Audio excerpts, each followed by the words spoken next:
Hello friends, welcome to my YouTube channel study temple. दोस्तों, मैं आज आपके लिए साइंस के वैसे प्रश्नों को लेकर आया हूं जो हमेशा किसी न किसी एग्ज़ाम्स के पार्ट्स बनते रहे हैं। आप देख लीजिए, रेलवे हो, ठीक है, रेलवे के जितने भी उसमें सबसे ज़्यादा साइंस ही पूछी जाती है, रेलवे ग्रुप डी से, ठीक है।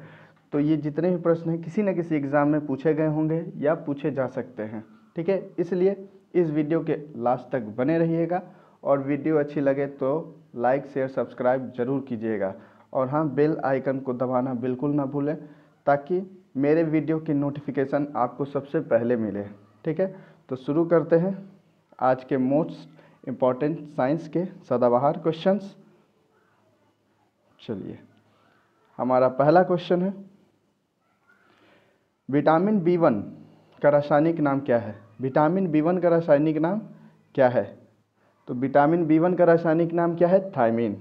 दोस्तों, जितने भी विटामिन हैं, जैसे vitamin A, vitamin B, vitamin C, इन सभी के रासायनिक नाम पूछ ले जाते हैं। जैसे विटामिन ए के है, विटामिन ए को रेटिनॉल कहा जाता है, विटामिन बी थायमीन, ठीक है, vitamin B1 thiamine, vitamin B2 riboflavin,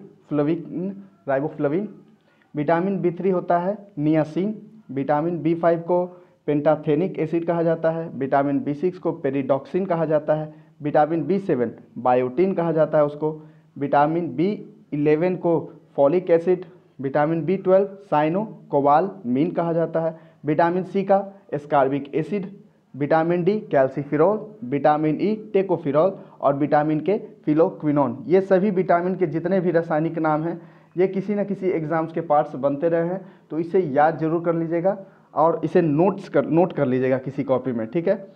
मैंने इसमें PDF में नहीं इसको मतलब क्या ऐड नहीं किया है, फिर भी मैं बता दिया, इसलिए उसको आप कहीं नोट कर लीजिएगा, ठीक है। चलिए, अगला प्रश्न है, पृथ्वी का विषुवतीय व्यास कितना है? पृथ्वी का विषुवतीय व्यास जो है वो 12,750 किलोमीटर है। अगला है, पृथ्वी पर दो स्थानों के अनुदैर्ध्य का अंतर 15 डिग्री होता है। अगर 15 डिग्री है तो उनके स्थानीय समय में कितना अंतर होगा? तो ये 1 घंटे का होगा। क्यों? क्योंकि 1 डिग्री में कितना होता है? 1 डिग्री में 4 मिनट के बराबर होता है, ठीक है। तो 15 को 4 से गुना कर दीजिए तो आपको आ जाएगा 60, 15 चौक 60, कितना आ जाएगा? 60, जिसे 1 घंटा कहते हैं, ठीक है। याद कर लीजिएगा, 1 डिग्री में को पार करने में 4 मिनट का समय लगता है, ठीक है। तो 15 डिग्री में 60 मिनट यानी कि 1 घंटा। अगला प्रश्न है, वृत्ताकार आकृति वाला और USSR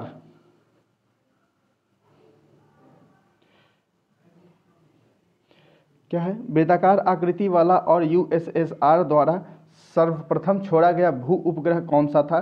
तो ये कौन सा? स्पुतनिक था, ठीक है, स्पुतनिक।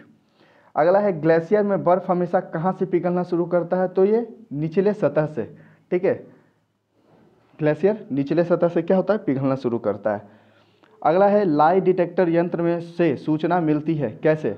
तो शरीर की जितने भी नाड़ियाँ हैं, ठीक है, या श्वसन की गति से में हो रहे परिवर्तन से, ठीक है। लाई डिटेक्टर किसको डिटेक्ट करता है? तो शरीर के जितने भी नाड़ियाँ हैं, ठीक है, नसें हैं, और श्वसन की गति को ये क्या करता है? परिवर्तित करके बताता है। ये हो गया इसका जवाब। चलिए, बढ़ते हैं अगले प्रश्न की तरफ। अगला है, किस अक्रिय गैस को बाह्यतम कक्षा में कितने इलेक्ट्रॉन होते हैं? किसी अक्रिय गैस के बाह्यतम कक्षा में कितने इलेक्ट्रॉन होते हैं? तो बाह्यतम कक्षा में 8 इलेक्ट्रॉन होते हैं।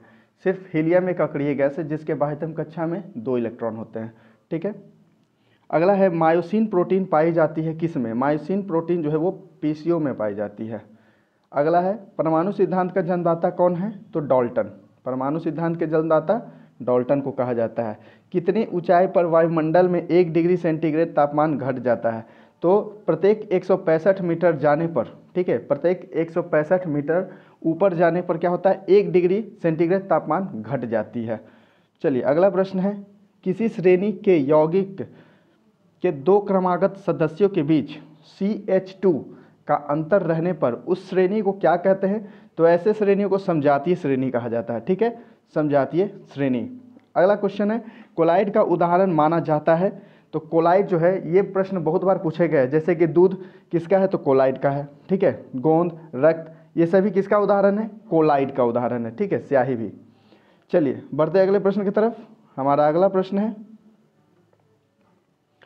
गैस से भरे जार में गुलाब का रंगीन फूल गिरने पर रंगहीन हो जाता है, तो जार में कौन सी गैस होगी, तो जार में क्लोरीन गैस होगी। क्लोरीन गैस जो है वो रंगों के फूलों के रंगों को क्या कर देती है, उड़ा देती है।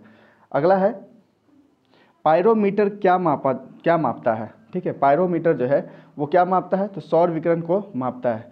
सौर विकिरण को ये क्या करता है, मापता है, ठीक है, पायरोमीटर। सूरज के किरण का जो तापमान होता है ना, सूर्य जैसे कि सूर्य के किरण जितने भी हाई टेम्परेचर वाले होते हैं, 1000 से ऊपर वाले, तो उसको पायरोमीटर द्वारा ही मापा जाता है। अगला है, गर्म पानी जिसमें अधिक मात्रा में नमक मिला हो उसमें पीड़ित पैर की सूजन कम हो जाती है, इस घटना को क्या कहते हैं, तो ऑस्मोसिस कहा जाता है, ठीक है, ऑस्मोसिस। अगला है, भूकक्ष तल पर भू अक्ष का झुकाव कितना है। देखिए यहाँ पर पूछा गया है भूकक्ष तल से पर भू अक्ष का झुकाव, ठीक है। तो ये सारे 66 डिग्री है, ना कि सारे 23 डिग्री मारकर चले आइएगा, ठीक है। मान लीजिए जो पृथ्वी है, ठीक है, ये भू अक्ष से कितना, तो ये सारे 66 डिग्री का क्या बनाती है, झुकी हुई है। अगर ये सीधे अगर ऊर्ध्वाधर पूछा जाए कितना झुका हुआ है तो 23.5 डिग्री। यहाँ पर लेकिन पूछ दिया गया है भूकक्ष तल पर, ठीक है, ये इससे कितना डिग्री का, 66.5 डिग्री का कोण बनाती है। चलिए अगला प्रश्न है, अंतरिक्ष में कुल कितने तारामंडल हैं, तो अंतरिक्ष में कुल 89 तारामंडल हैं। ये बहुत बार एग्जाम में पूछे गए हैं, तो इसे याद कर लीजिएगा। चलिए बढ़ते अगले प्रश्न की तरफ। हमारा अगला प्रश्न है, भारत में भैंसों के कितने नस्ल पाए जाते हैं, तो भारत में कुल 7 नस्ल हैं भैंसों के। कौन कौन हैं, तो पहला है मुर्रा, ये 3 जो है वो प्रमुख है जो कि एग्ज़ाम के पार्ट बनते हैं हमेशा, ठीक है। मुर्रा किससे नस्ल का है, किस जानवर का नस्ल है, ये पूछा गया है, तो मुर्रा जो है वो भैंस का है। भदावरी हो गया, महसाना, ये सभी भैंस की प्रमुख नस्लें हैं। अगला है, यूरिया में कितने % नाइट्रोजन होती है, तो ये 46% क्या होती है, उसमें नाइट्रोजन की मात्रा होती है। 2,4-D क्या है, 2,4-D जो है वो खरपतवार नाशक है, ठीक है, खरपतवार नाशक। अगला प्रश्न है, एक जीन एक एंजाइम सिद्धांत किसने प्रतिपादित किया है। एक जीन एक एंजाइम सिद्धांत को बिडल एवं टैटन ने क्या किया था, प्रतिपादित किया था, ठीक है, बिडल एवं टैटन ने दिया था। समजात अंग कैसे होते हैं, समजात अंग जो होते हैं ना वो रचना में यानी कि बनावट में कैसे होते हैं, समान होते हैं, ठीक है। समजात अंग जितने भी होते हैं वो बनावट में क्या होते हैं, समान होते हैं। अगला क्या है, अमरत्व के गुण किस में पाया जाता है, तो अमरत्व का गुण यानी कि कभी नहीं मरता हो, तो ये हाइड्रा कभी नहीं मरता है, ठीक है, ये अमर होता है, इसीलिए अमरत्व का गुण किस में पाया जाता है, हाइड्रा में। मास्ट कोशिका किस में पाया जाता है, तो ये संयोजी ऊतकों में पाया जाता है, ठीक है। मास्ट कोशिका किस में पाया जाता है, यदि सवाल पूछा जाए तो इसका सही जवाब है संयोजी ऊतक। चलिए बढ़ते अगले प्रश्न की तरफ। हमारा अगला प्रश्न है, जेरेंटोलॉजी किसके अध्ययन से संबंधित है। जेरेंटोलॉजी जो है वो वृद्ध से है, ठीक है, बुढ़ापा, वृद्ध से। अगला क्या है, लोहे का विशिष्ट उष्मा कितनी होती है, तो लोहे का विशिष्ट उष्मा 11 नहीं पढ़ा जाता है, 0.11 कैलोरी पर प्रति ग्राम डिग्री सेल्सियस, ठीक है, 0.11 कैलोरी प्रति ग्राम डिग्री सेल्सियस। अगला है, किसके कारण साबुन का बुलबुला रंगीन दिखाई पड़ता है, तो ये प्रकाश के व्यक्तीकरण के वजह से, ठीक है, प्रकाश के व्यक्तीकरण की वजह से रंगीन। कैसेट देखे होंगे पहले जो आता था CD कैसेट, तो वो भी क्या है, प्रकाश के व्यक्तीकरण की वजह से क्या दिखता है, रंगीन दिखता है।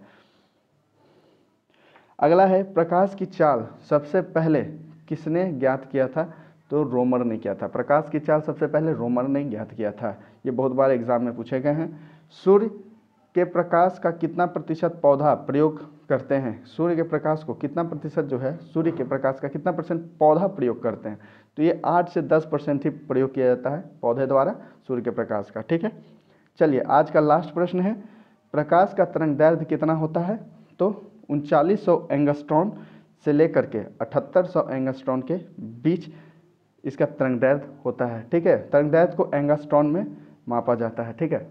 चलिए इस तरह खत्म होती है आज का आई होप आपको यदि ये वीडियो अच्छी लगी होगी तो इसे लाइक शेयर सब्सक्राइब जरूर कीजिएगा। फिर मिलते हैं अगले वीडियो में, तब तक के लिए जय हिंद।